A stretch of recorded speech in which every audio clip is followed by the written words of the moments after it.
안녕하세요. 지방에서 신랑과 함께 9살 아들 하나를 키우고 있는 평범한 여자입니다. 오늘은 친정아빠의 뒤통수를 치료한 저희 시아버님에 대한 이야기를 여러분들에게 들려주고 싶어서 이렇게 사연을 쓰게 됐어요. 다른 집들보다 특이하게 사돈끼리 사이가 좋아 모두들 부러워하던 저희 집이었는데 돈 앞에서는 부모 형제도 없다는 말이 새삼 실감이 나네요. 지금부터 시아버지의 파렴치한 행동들을 말씀드릴게요. 결혼 전 시아버님을 처음 뵙게 됐을 때 굉장히 유쾌하신 분이라는 느낌을 받았습니다.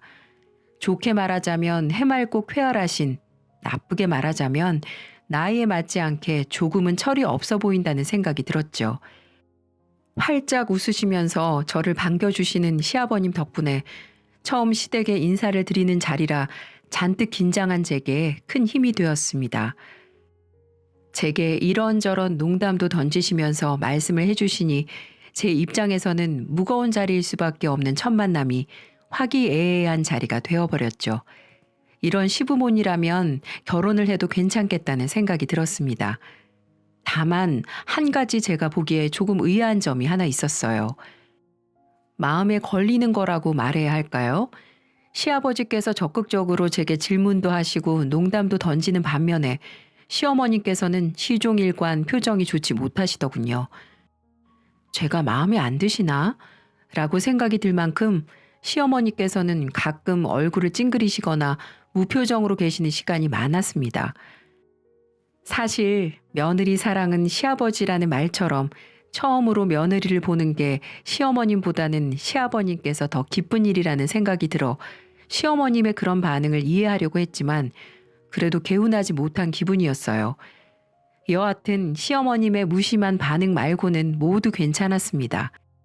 저를 반겨주시고 시댁 분위기도 화목해 보이고 전혀 문제될 것이 없다고 생각했죠. 전 결혼을 결심하고 얼마 후 저희 부모님과 시부모님이 함께 만나는 상견례 자리를 갖게 되었어요. 역시나 그 자리에서도 시아버지께서는 유쾌하게 그 자리의 분위기를 이끌어 가더군요. 사실 저희 친정 부모님 두 분 모두 말씀이 별로 없으신 타입이세요.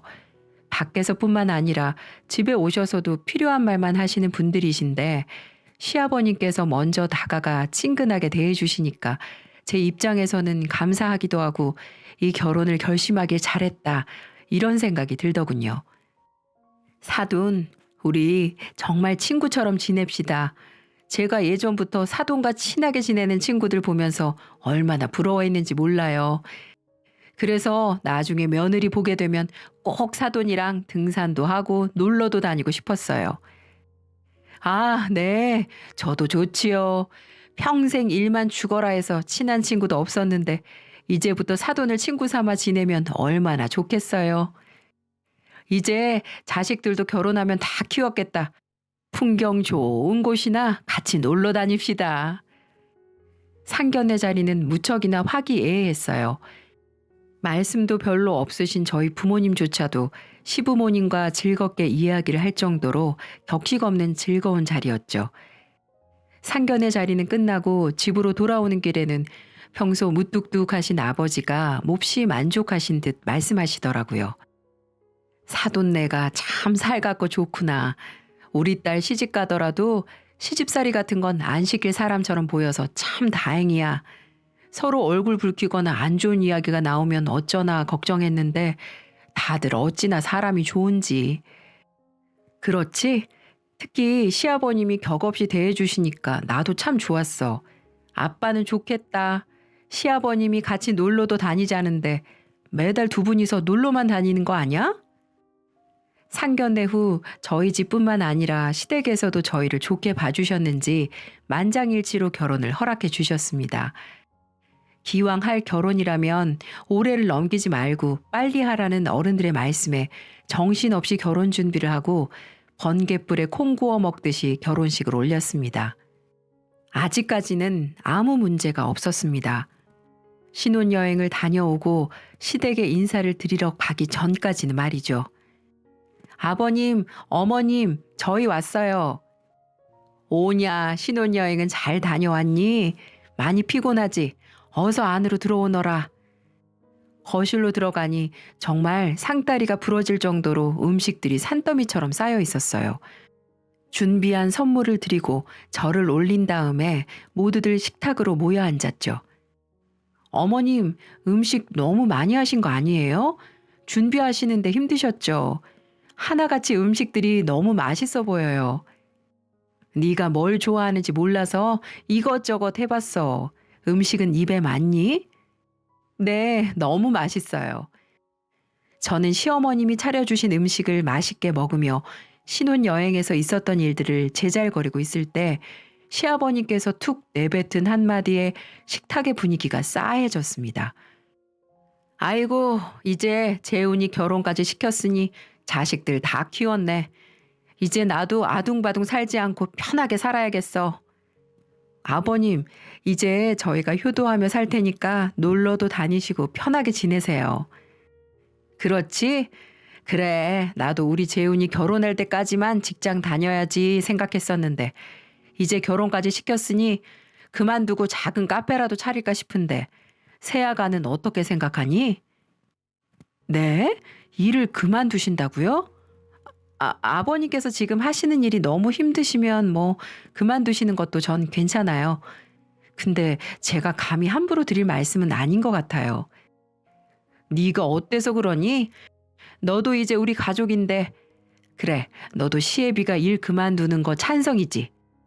카페 차리면 나중에 네가 맡아서 할 수도 있는 거고. 갑자기 하시는 일을 그만두시고 카페를 창업하시겠다는 시아버지. 저는 예상치 못한 전개에 당황하고만 있었습니다. 결혼식 올린 지 얼마나 되었다고 제게 의견을 물으시는 게 참 난감했어요. 그때 시어머님의 차가운 대답이 들렸습니다. 당신 제정신이에요? 멀쩡하게 다니는 일을 왜 그만둬요? 당신 아직 그 병 못 고쳤어요? 사업병.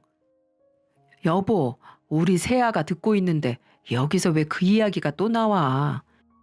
또 옛날 일 다 끄집어내서 이 시애비를 며느리 앞에서 망신 주고 싶어? 이번에는 절대 안 돼요. 절대. 한 번만 더 사업하면 그땐 이혼이에요. 이 양반이 정신을 못 차려내 정말. 됐다 됐어. 아이고, 남편이 그렇게 힘들다는데 이야기는 들어보지도 않고 며느리 앞에서 면박이나 주고. 참 당신 대단하다 대단해. 시아버님은 쥐고 있던 숟가락은 내려놓으시고 외투를 챙겨 밖으로 나가버리셨습니다. 시어머님은 크게 한숨을 한번 내쉬고는 저를 바라보면서 신경 쓰지 말고 밥이나 먹으라는데 이런 상황에서 밥이 목구멍으로 넘어가는 사람이 어디 있을까요?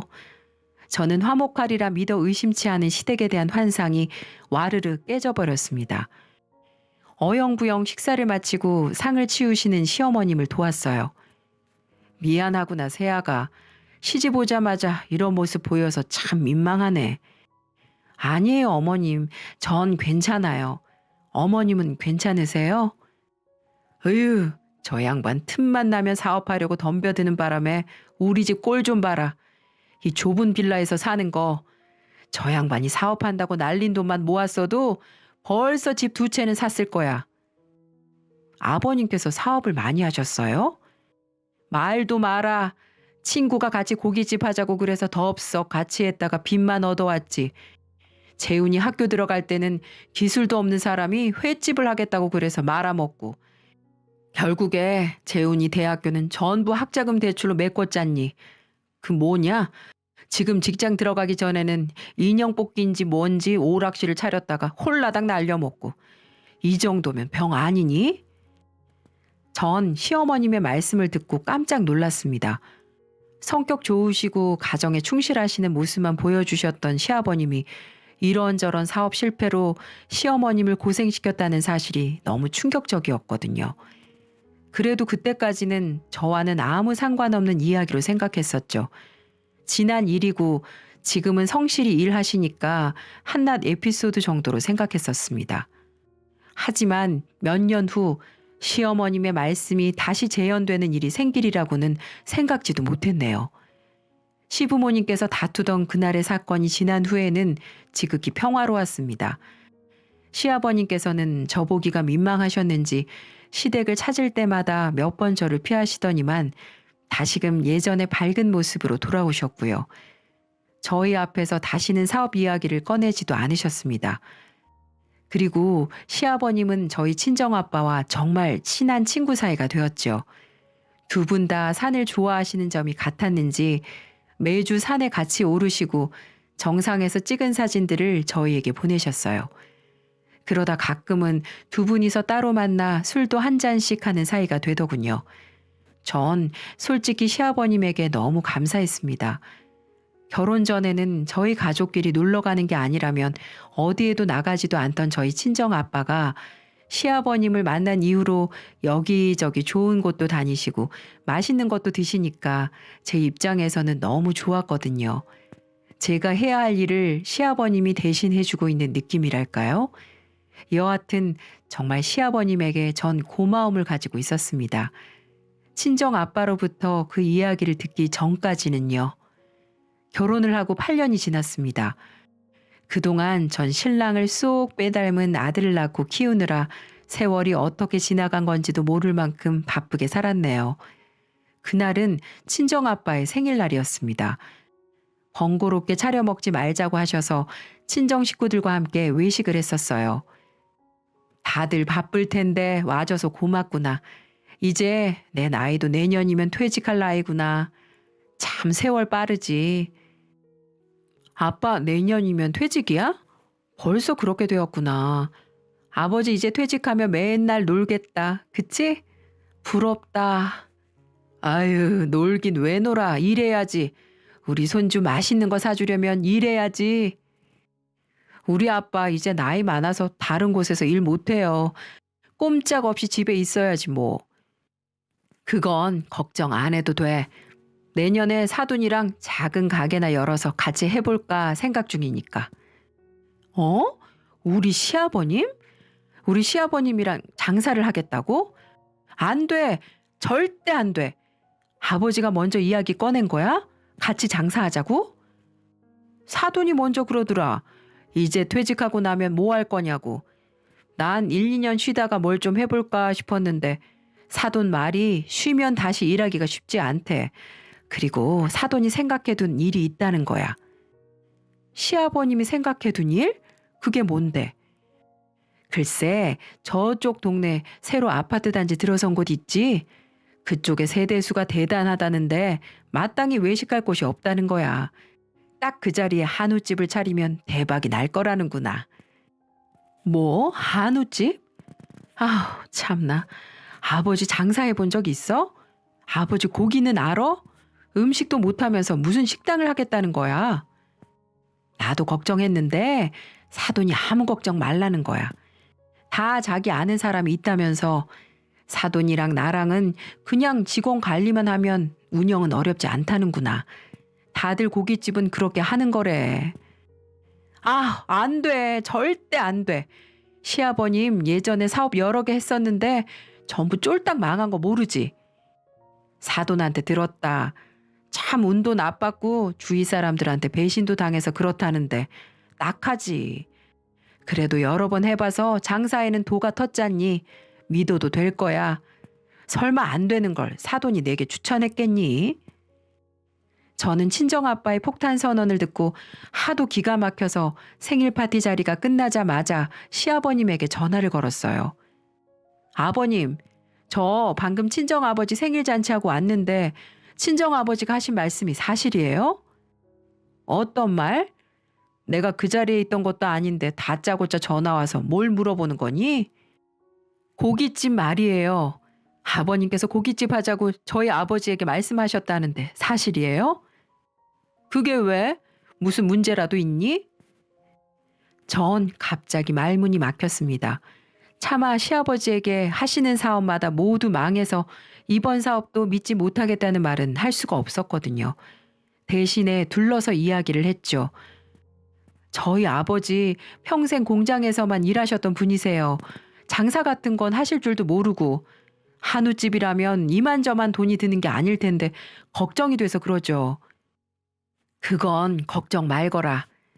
이 시애비가 다 알아봐 두고 준비하고 있으니 넌 걱정 안 해도 돼. 그리고 난 이야기만 꺼냈지 하자고 한 건 사돈이란다.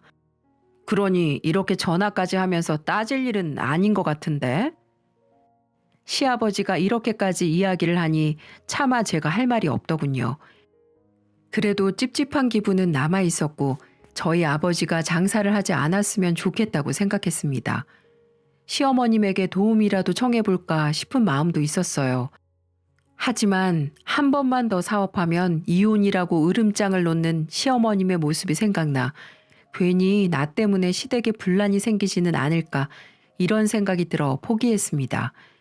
그렇게 똑부러지게 반대도 하지 못하고 1년이 지났고 결국 시아버님과 저희 아버지는 주차장까지 딸린 한우집을 오픈하게 되었어요. 첫 가게 오픈 날 시댁이나 친정 식구들 모두 가게로 갔죠. 입구에 들어서자마자 규모나 인테리어가 으리으리하더군요. 가게를 둘러보면서 전 이렇게 큰 가게를 차리려면 돈이 엄청 많이 들 텐데 우리 아버지가 이 많은 돈이 어디서 난 건지 의아해했죠. 아무튼 인근에서 제일 큰 한우집이니 여기저기서 손님들이 모여 금방 인산인해를 이루었습니다.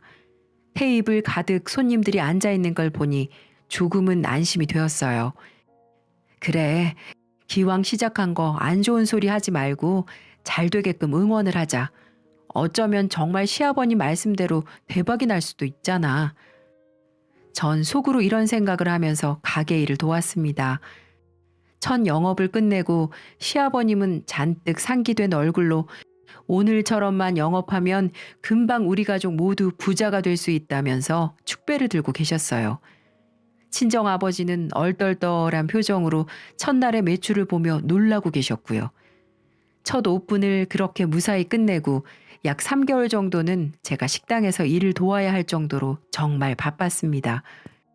저녁 시간만 되면 밀고 들어오는 손님들을 보면서 이젠 자리를 잡았다고 생각이 들던 때 전혀 예상치 못한 문제가 터졌습니다. 지금 판매하는 소고기 수입산이네요. 원산지를 속여서 판매하시고 계십니다. 네? 무슨 말씀하시는 거예요? 저희 가게는 한우만 판매하는 곳입니다. 저기 냉장고에 있는 고기들 모두 수입산이에요. 원산지 허위 표시에 대한 처벌로 징역 혹은 벌금형에 처해질 예정입니다. 난데없이 들이닥친 단속반 분들의 말에 저는 깜짝 놀랐어요. 저희 가게에 도대체 누가 수입산 고기를 들여왔을까요? 말도 안 되는 상황에 저는 어안이 벙벙했습니다. 아버지, 이게 다 무슨 소리예요? 저희 가게 고기가 한우가 아니라는데 아버지는 알고 계셨어요? 아니, 나도 처음 듣는 소리구나. 나 참 이게 무슨 경우인지. 다음 날 저희 아버지와 시아버지는 단속 내용에 대한 조서를 쓰고 가게로 들어오셨고 큰 언쟁이 오갔습니다. 사돈, 이런 일은 제게 말씀하셨어야죠. 대체 무슨 생각으로 고기를 속여 판 거예요? 나 혼자 잘 되자고 한 일이에요? 내가 수입산 고기 가져와서 팔아가지고 훨씬 많이 남았잖아요. 팔아서 남은 돈 나 혼자 챙겼어요? 당신도 챙겼잖아. 뭐요? 당신? 사돈, 지금 말 다 했어요? 진짜 그렇게 안 봤는데 상종 못할 사람이구만. 참나, 누구 덕분에 가게를 차린 건데 고맙다고는 못할 망정 지금 일이 전부 내 탓이에요? 다른 곳들도 다들 그렇게 장사해요. 단지 재수가 없었던 거지. 그걸 가지고 지금 몰아세우는 건 경우가 아니지 않나요? 대화를 들어보니 수입산 고기를 들여온 건 시아버지더군요. 너무 화가 났습니다. 이전에 시아버지가 하면서 망했다던 가게들도 왜 망했는지 짐작이 가더군요. 한 달이 지났을까요? 처벌은 걱정했었던 것보다 약했습니다. 일단 원산지를 속인 고기를 판매했던 기간이 짧고 과거 동종 전력이 없어 벌금형으로 끝나게 되었죠. 진짜 문제는 원산지 문제로 처벌을 받게 되면서 그 사실을 손님들이 다 알았다는 거죠. 정말 손님의 발길이 뚝 끊겼습니다. 가장 바쁜 금요일 저녁에도 저희 가게를 찾아오시는 분은 한 분도 안 계셨어요. 절박함에 반값 행사를 해도 찾는 사람이 없었고요. 이대로 가다가는 정말 1년도 채우지 못하고 가게가 망할 것 같았습니다. 이 큰 가게를 차리면서 들어간 돈이 한두 푼이겠어요. 직원들 월급이랑 월세만 해도 어마어마한데 버틸 수가 없죠. 저희 아버지는 하루가 지날수록 얼굴이 수척해져만 갔고 말수는 줄어만 갔습니다. 어떻게든 버티려고 했지만 결국 한 해를 채우지 못하고 폐업을 결정했죠. 가게를 정리하고 앞으로 갚아야 할 빚과 잃은 돈을 정산하고 있을 때 저는 깜짝 놀라고 말았어요. 분명 동업이라고만 생각했던 사업자 명의에 저희 아버지 이름만 적혀 있는 게 아니겠어요? 아버지, 왜 사업자 등록증에 아버지 이름만 적혀 있어? 처음에는 우리 시아버지랑 공동대표로 한 거 아니었어? 그랬지. 근데 지난달에 바꿨어. 그렇게 해야 절세도 할 수 있고 정산하기도 쉽다던데. 그게 무슨 말이야? 공동대표 했을 때 소득이 나눠져서 세금을 더 적게 내는 건데 왜 아버지 혼자 있을 때 절세를 할 수 있다는 거야? 나야 모르지. 세금 같은 건 잘 몰라서. 그냥 사돈이 하자는 대로 한 건데 그게 무슨 문제가 되니? 저는 혼자 싸한 느낌이 들었어요. 그래서 다른 것들도 확인했습니다. 대출부터 지금까지 돈 관리까지 모두 확인을 했죠. 정말이지 시아버지의 파렴치한 행동을 확인하고 치가 떨렸어요. 세상 물정 잘 모르는 저희 아버지를 속이면서 가게를 처분했을 때 지는 책임을 모두 저희 아버지에게 떠넘기고 있었더군요. 때문에 거의 대부분의 빚을 저희 아버지가 책임져야 하는 상황이 되어 있었습니다. 이미 가게를 처분한 뒤라 돌이킬 수도 없고 꼼짝없이 저희 아버지가 일방적으로 책임을 지는 상황이었죠. 변호사를 찾아가도 어쩔 수 없다는 답변만 들었네요. 정말 같은 가족이면서 더구나 저희 아버지와 친구처럼 지낸다면서 이렇게 등 뒤에서 칼을 꽂을 수가 있나요? 견딜 수 없는 배신감에 시아버지에게 찾아가 따져도 시아버지는 말도 안 되는 변명만 늘어놓더라고요. 나도 잘 몰랐다니까. 주변에서 그렇게 하면 조금이라도 손해를 덜 본다고 해서 그런 거지. 내가 법을 잘 아는 것도 아니고 사돈한테 뒤집어 씌울 생각은 정말 없었어. 그리고 애초에 가게를 시작할 때 하겠다고 한 사람은 네 아버지야. 왜 전부 나한테 책임을 묻지 못해서 안달이니? 내가 가게 차렸어? 내가 단속반 불렀어? 도대체 너랑 네 아버지는 나를 못 잡아서 안달인지 모르겠구나. 그렇게 모르쇠로 일관하는 시아버지 덕분에 저희 아버지는 감당 못할 빚을 지게 되었습니다. 정말 하루하루가 막막했어요. 그러던 어느 날 신랑이 제게 조심스럽게 말을 건넸습니다. 여보, 아직도 장인어른이 몸져 누워 계시지? 아휴, 안 되겠어. 우리 아빠가 저질러 놓은 일이니 자식인 내가 갚는 건 당연한 거겠지. 사실 나 당신한테 말 안 한 거 있어. 결혼하기 전에 아버지가 나한테 땅을 좀 맡겨놓으신 게 있었거든. 예전에 아버지 부동산 일도 하셨었는데 그때 나중에 개발되면 돈 좀 될 거라면서 그때 아버지가 어머니 몰래 비자금을 만들어야 한다면서 아버지가 내 이름으로 땅을 사놓은 게 있었어. 오늘 그거 시세 확인해 보니까 글쎄 한 3억 정도는 되더라고. 아버지 알면 난리 나시겠지만 그래도 장인어른도 내 부모님이나 마찬가지인데 저렇게 계속 누워있게 할 수는 없지. 뭐? 왜 나한테 그런 얘기 안 했어? 사실 명의만 내 거지 실질적인 주인은 아버지였으니까. 그래서 그거 내가 처분하고 장인어른 드릴 테니까 우리 아버님 다시 건강하게 일어날 수 있도록 도와드리자. 그리고 우리 아버지도 이참에 사람 소중하다는 걸 알게 해주고 싶어. 언제까지 저렇게 무대뽀로 살게 놔둘 순 없잖아. 이참에 세상 무서운 것도 아버지 좀 아셔야 돼. 자식인데 뭐 어떻게 하겠어? 나만 믿어. 그 이후 남편은 정말로 땅을 팔아서 아버지께 드렸습니다. 아버지는 눈물을 지으시며 연신 고맙다고 말을 하였고 남편은 무릎을 꿇으며 아버지 대신 사죄를 드린다면서 같이 눈물을 흘리며 한참을 그렇게 있으셨어요. 그렇게 아버지는 빚을 다 청산하고 투자한 돈까지 원상복구할 수 있었습니다. 그렇게 보면 사업에 들어간 대부분의 돈은 결국 시아버지의 돈이었죠. 신랑의 말을 듣고 제 속이 어찌나 후련하든지 시아버지는 그 사실을 알고 노발대발하셨습니다.